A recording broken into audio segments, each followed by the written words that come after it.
Shalom. Today's message will be an update on Secretary of State Kerry in the Middle East. And there is a joke, and it's not really a funny joke, it's actually a very horrible joke. But this is a joke that goes back to the 1967 Six-Day War. And I don't know who of you viewing this YouTube is old enough to remember the history of the Six-Day War, which happened in June 1967. But in June 1967, Israel was very, very much in fear of being destroyed by a coalition of all our Arab neighbors.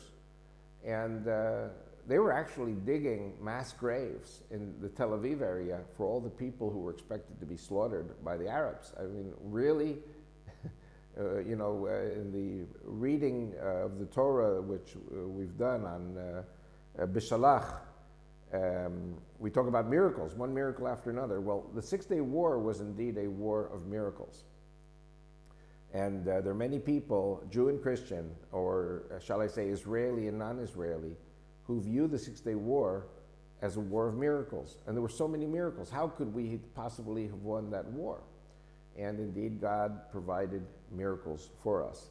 So the joke basically goes like this. An Israeli, a Frenchman, and an Irishman are taken captive by the cannibals in Africa. And I don't want to say Africa because then it becomes, people think it's a racist joke. By the cannibals, you've got cannibals in the Amazon, and you've got cannibals in Indonesia, and Borneo, and all these other places. So let's just say cannibals. And they tie up the Israeli, the Frenchman, and the Irishman to the stake. And they say, well, we're going to eat you, we're hungry, but before we eat you, cook you and eat you, we know that if you die happy, your flesh tastes better. So we're going to give you a last request so you die happy. And so the Frenchman says, all I want is a bottle of vin, bottle of wine.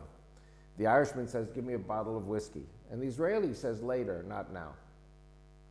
So the Frenchman gets his bottle of wine and he says, Vive la France! And he drinks the whole bottle in one shot, gets completely plastered. He is not going to feel the flames cooking him. And the Irishman gets his bottle of whiskey and says, Erin go bra, long live Ireland. And he drinks his bottle of whiskey and he gets completely smashed. And then the chief of the cannibals comes to the Israeli and says, you said later, later is now. We're hungry now. We want to cook you now. So the Israeli curses the chief of the cannibals and says, give me a kick in the butt. So the chief of the cannibals gets very angry, kicks the Israeli in the butt. The Israeli, nobody knows how, unties himself.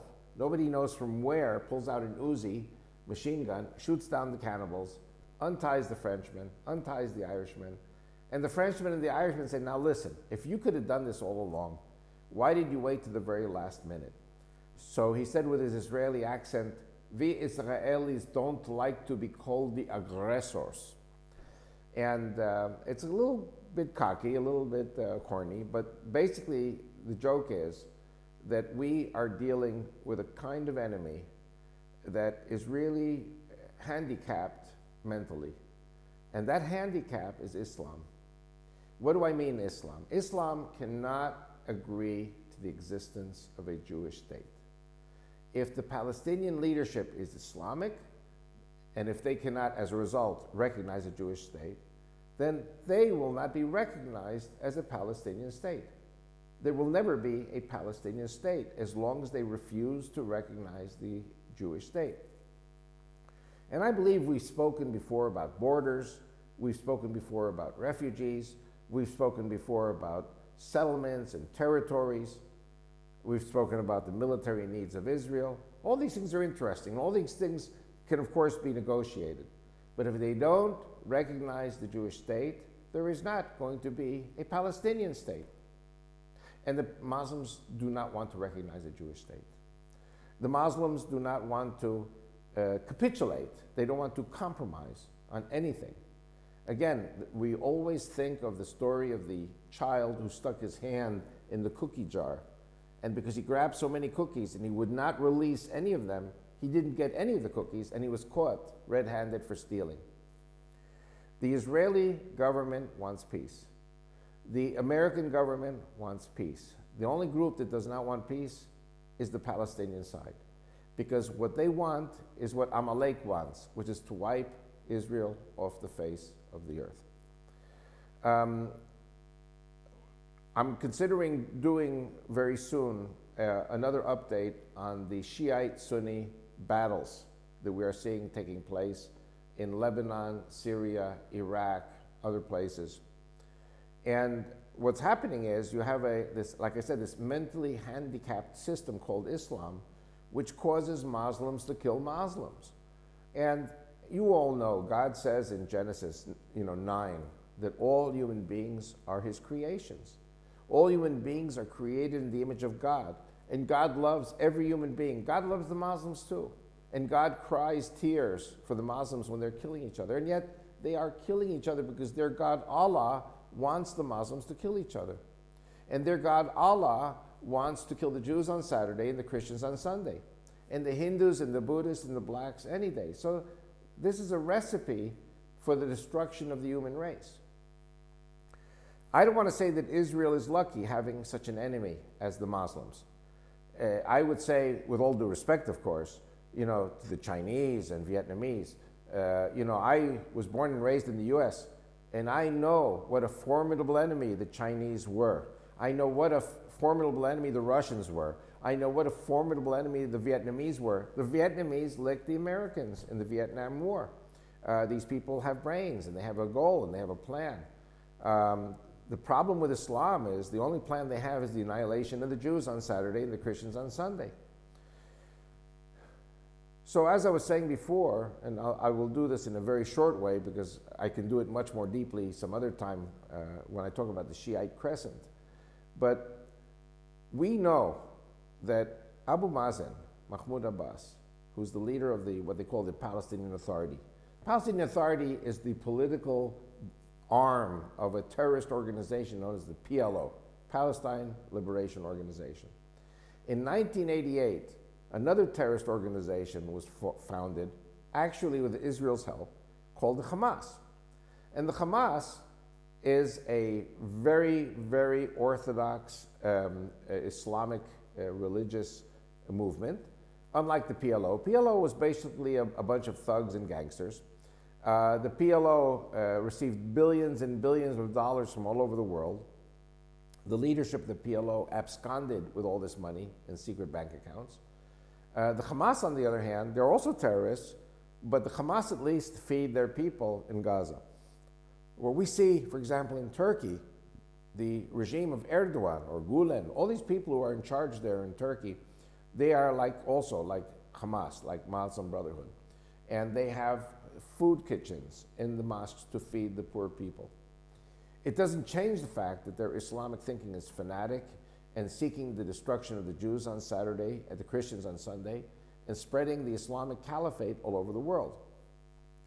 The Muslim Brotherhood in Egypt failed. Morsi, the president, is now being tried for treason. He was the head of the Muslim Brotherhood in Egypt.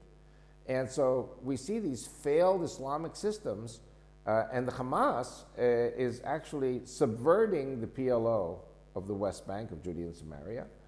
And what we're seeing now is something very interesting. There's now another group in Gaza, another group in Judea and Samaria, the West Bank, and they're called the jihadists. In other words, the jihadists are saying that the Hamas isn't radical enough for them. So you see the jihadists subverting the Hamas subverting the PLO, or Palestinian Authority, and now there's a new group. It's called the Salafists. And the Salafists are even more crazy. And the Salafists are subverting the jihadists, competing with them. Both of them are subverting the Hamas, and they and the Hamas are subverting Abu Mazen. Why am I saying this? Because Secretary of State Kerry comes to Israel, and he says Israel must go back to the borders of June the 5th, 1967, which were the borders of the Six-Day War, borders which cannot possibly be defended. And UN resolutions 242 and 338 say that Israel, yes, will give up land. Israel gave up already over 97% of the land. Sinai, half the Golan, Gaza, other parts of the land in Judea and Samaria to the Palestinian Authority. Israel gave up 97%, but the UN said that Israel would negotiate for new borders, not the 67 borders. New borders which would be defensible and recognized. We don't see that happening. And so what do we see today? We see today that what we call the West Bank, or Judea and Samaria, we see 19 cities, 19 refugee camps, 19 very, very big communities, which are dominated by these jihadists, by these Salafists, by these Hamasniks. Abu Mazen, Mahmoud Abbas, the head of the PLO, cannot send his police in. They'll be slaughtered. He cannot send his army in. They will be slaughtered. And so actually what we're seeing today is that nobody is in control in Gaza. Nobody's in control in the West Bank. What we're talking about is complete anarchy, where different armed groups are fighting each other. And this is indeed the prophecy of Ishmael, Genesis 16:11, that Ishmael will be a wild ass. Ishmael will be a wild donkey. His hand will be against all his brethren's hands, and all his brethren's hands will be against his hand, and he will dwell in the face of his brethren. Which means wherever Islam reigns, brother will fight brother, neighbor will fight neighbor, city will fight city. We see it in Egypt, we see it in Libya, we see it in Syria, we see it in all the Arab countries.